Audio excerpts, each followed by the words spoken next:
O governo Trump segue promovendo com uma velocidade absurda, né, nas primeiras 48 horas, aí desde a posse, o desmantelamento completo das políticas de extrema esquerda em vigor durante o governo Biden e, na verdade, nos últimos vários anos. Uma das ordens executivas de Trump foi proibir o governo federal de financiar qualquer iniciativa que promova DEI, né? Aquelas 3 letras que enganam, né? Que falam Diversity, Equity, Inclusion, diversidade, igualdade e inclusão, que na verdade representam uma política de preconceito, de racismo institucionalizado. Ou seja, é aquela visão de mundo de extrema esquerda que sugere que existem grupos na sociedade que são formados por opressores e grupos de oprimidos. E aí você está autorizado a promover o preconceito contra grupos considerados opressores a favor de grupos considerados oprimidos. Na cabeça da esquerda não existe indivíduo.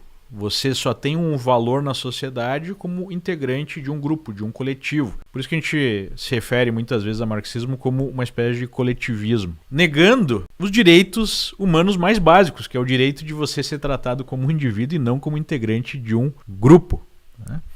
Então, esse racismo institucionalizado está sendo desmontado pelo Trump. A Suprema Corte Americana já havia definido, por exemplo, que a implementação dessas políticas de AI nas universidades é inconstitucional, porque promove o racismo contra grupos específicos, né? No caso da universidade, usualmente contra brancos e asiáticos, que às vezes, mesmo tendo notas iguais a outros grupos, acabam não tendo acesso a uma vaga, justamente por conta dessas políticas, né, de cotas. E aí, obviamente, por conta disso, o Trump foi mais longe, além de proibir aí a promoção, né, dessa agenda no governo federal, até mesmo recursos para isso, ele já deu aviso prévio para os 4.000 funcionários públicos federais que trabalham nesse tipo de agência, né, ou que entraram por conta dessas cotas. E aí o pessoal da extrema esquerda está dando pulos, né, tá pulando a cadeira.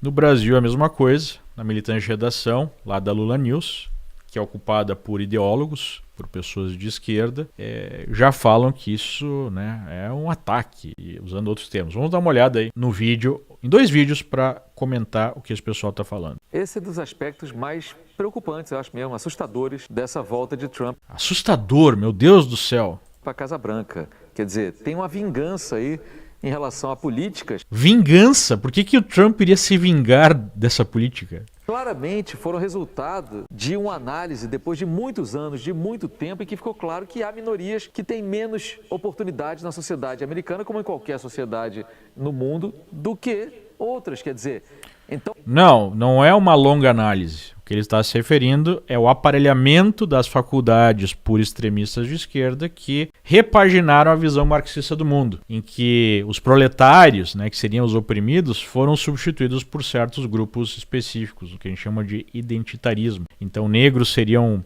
oprimidos por brancos, mulheres seriam oprimidos por homens, gays seriam oprimidos por heterossexuais e assim por diante, criando toda uma situação de grupo oprimido e grupo opressor. E aí seria preciso desenvolver políticas públicas para penalizar, para punir pessoas de um certo grupo, sem levar em consideração as características de cada indivíduo, né? Por exemplo, um branco morando numa favela é mais privilegiado do que um negro que, né, de uma família rica, que estudou nos melhores colégios? Obviamente que não, né? Mas para esse pessoal isso não existe, porque não cabe na narrativa. Mas vamos ouvir o resto aí, pelo menos dessa primeira parte, do que o ideólogo, né, do que o militante de redação está colocando. Então agora essas minorias estão pagando o preço de um discurso mais conservador, faz algum sentido isso? E com essa virulência, quer dizer, acabar as políticas de equidade racial, de inclusão, de dar visibilidade, de ter diversidade. Isso vai fazer a sociedade americana, de fato,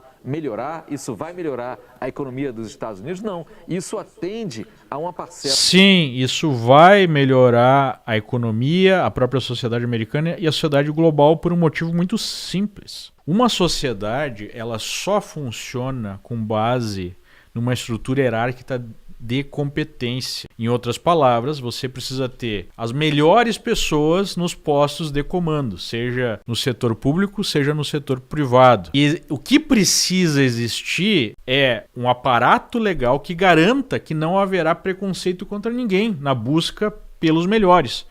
Ou seja, você não pode impedir que uma pessoa ocupe um posto melhor na sociedade por conta de uma característica física, como cor de pele, ou por conta de uma característica individual, como a inclinação sexual. É isso que não pode existir. E foi exatamente isso que o Trump colocou no seu discurso de posse. Nós temos que ser colorblind, cegos para cor. E olhar para o mérito, a capacidade, o esforço, o quanto essa pessoa, né, por iniciativa individual, por mérito próprio, consegue resolver problemas, né, consegue de fato apresentar uma performance superior em relação a outros. É isso. Aí não importa se a pessoa tem uma determinada cor de pele ou tem uma outra característica. Qualquer outra forma de organização social vai gerar mais conflito. Contra o que esse pessoal fala, vai gerar mais preconceito. Porque se você beneficia um grupo em relação ao outro, você vai criar sistematicamente ressentimento e animosidade entre esses grupos, que é no final o objetivo da esquerda. Eles querem destruir a sociedade porque eles precisam construir a próxima sociedade, né? Aí tem a outra militante de redação da Lula News, né, que parece vinda aí de algum diretório mais agressivo do PSOL, que piorou ainda mais a discussão, né? Na verdade não tem uma discussão, ele não tem uma pessoa, como eu estou fazendo aqui, que apresente uma visão diferente. Não, essa visão diferente é considerada como preconceituosa e não pode nem ser falada, né? Então você não tem ali um debate, você tem apenas a propaganda ideológica. Mas vamos ver o que ela falou, que piorou ainda mais a situação. Mas já que você falou em linguagem, eu queria só voltar um pouquinho para o debate sobre diversidade. Claro. Porque também ali tem uma disputa conceitual que opõe diversidade a mérito. E veja, ter diversidade não significa que pessoas diversas não têm mérito. Uhum. É muito perverso esse retrocesso também na direção, porque vamos pôr fim às políticas de diversidade e vamos adotar o mérito. Uhum. Logo, mulheres, pessoas trans, gays, hispânicos, no caso americano, afro-americanos, não tem mérito. Essencialmente, não tem mérito. E isso é muito grave, porque defina mérito. Veja que é exatamente o inverso do que esse pessoal fala. Quem está dizendo que esses grupos minoritários não teriam a capacidade de ocupar uma vaga, de conseguir um cargo, por mérito, é justamente aqueles que defendem as cotas. Então são eles que estão apresentando as pessoas como inferiores, e não o contrário, né? O que a lógica liberal, conservadora coloca é exatamente o inverso. É que qualquer pessoa tem a capacidade de ocupar qualquer vaga, dependendo apenas do seu esforço próprio e da sua capacidade. E é assim que você constrói uma sociedade, de fato, livre de preconceitos.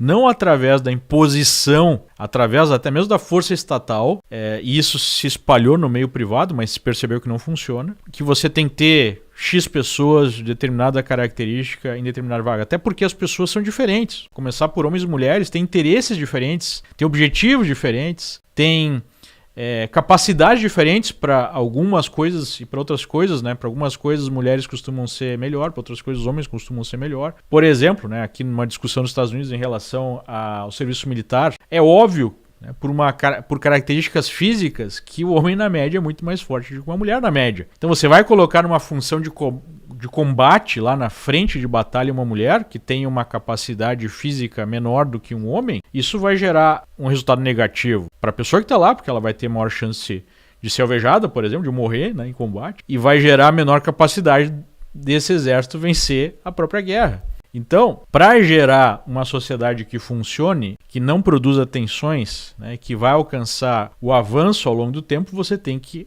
definir os cargos pelo mérito e não por outras características. Então, diferentemente do que disse esse pessoal, sim, isso vai melhorar não só a sociedade americana, mas o resto do mundo, porque isso vai influenciar as empresas que já estão há algum tempo deixando de lado essa política de cotas, porque ela simplesmente não funciona. É uma questão até mesmo matemática, né?